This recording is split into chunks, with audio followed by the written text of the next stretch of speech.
Roger. Roger is giving the speech on My Life is a Humbling Experience title, and he is in level 3. He's asking for 5 to 7 minutes speech. Let me welcome Roger.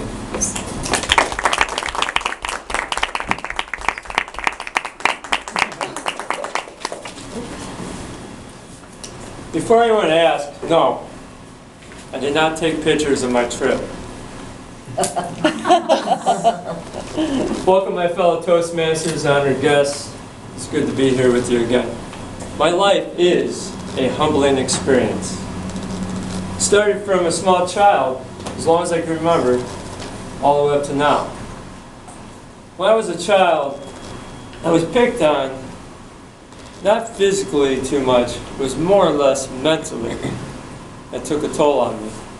It wasn't just from kids, it was from my father too. It hurt, it's humbling. That's humility when you get picked on. It's not a good humility, but it guided me to where I'm going. As I got a little bit older, I started liking the girls. Good look at them, I feel like they're looking at me, I'm like, okay. I was pretty shy, I had low self-esteem. But one thing is, I finally got the gall to go out there and say, hey, how you doing? They'd be laughing. I thought they were flirting. All of a sudden I realized I have a bat in the cave. Or I started stumbling like this as I came out. Embarrassing. So it took me away a little bit. Then I started the martial arts. I wasn't very good.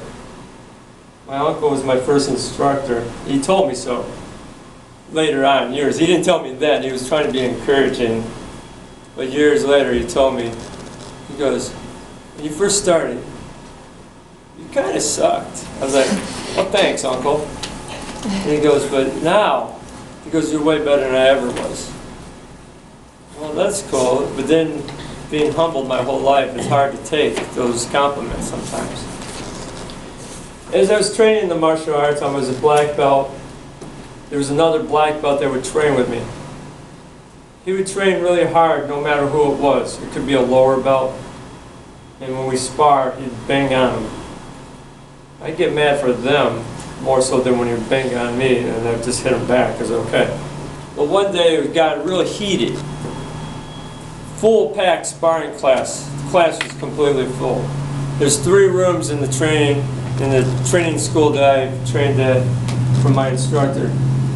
And at this time we were in that front room. We started hitting each other so hard. Just beating each other. People from the very back room came around just to see what's going on. I was in the height of this. He was in the height of this. My instructor was just about to step in, stop, and embarrass both of us at being black belts and carrying on like this.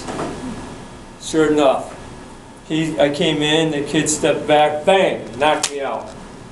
Right in front of everybody. A lot of them were my students. That's a humbling experience.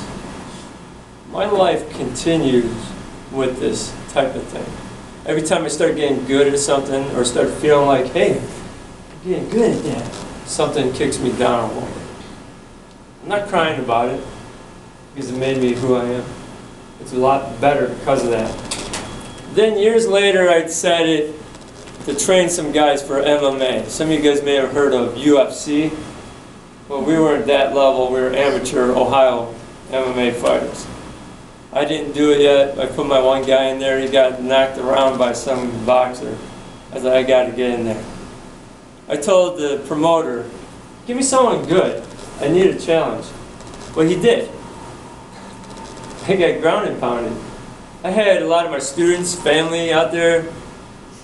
The guy got me less than 2 minutes, finished the fight. I'm here training all these years, longer than this guy probably was alive. I'm training. And then I get pounded, hammer fist. My head's bouncing off the mat. That's humbling.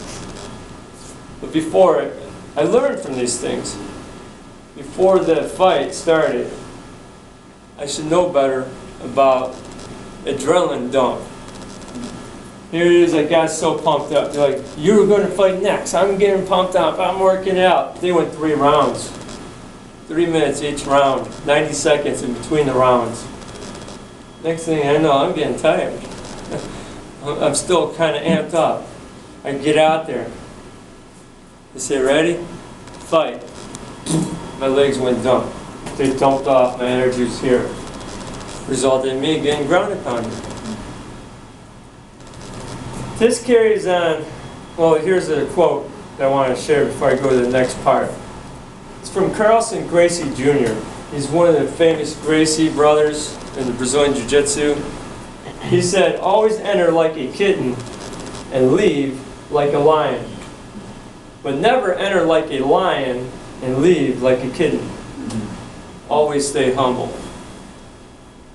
I was not embarrassed to get beat in less than 2 minutes because I do have that humbleness about me.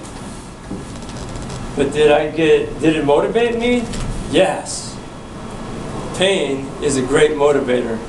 It motivated me to move forward. Years down the line, I started serving in church. Then the church asked me to go into the deacon program. I said, okay. Well, the day that my pastor was having us turn to deacons, ministers, and elders, we had a ceremony for that to ordain us as deacons, ministers, and elders of the church. I thought, this is awesome. It meant a lot to me.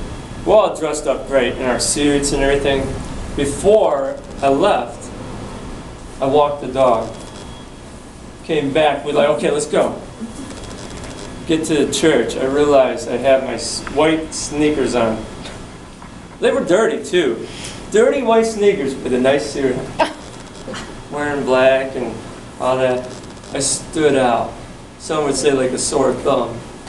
It's bad enough that I was the first white deacon in my church. So I stand out there like this and then I'm wearing these. I'm like, that's humbling. But a little humility is good for the soul and your character. If you guys could relate to that,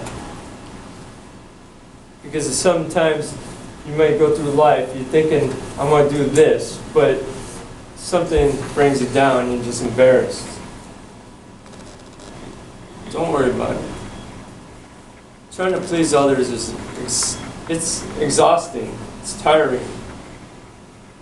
I don't want to be a people pleaser. I want to be a people helper, and a little humility and love needs to be there. I'm going to leave you with this. It's from the Bible, Luke 14:11. For everyone who exalts himself will be humbled, and he who humbles himself will be exalted. Toastmasters?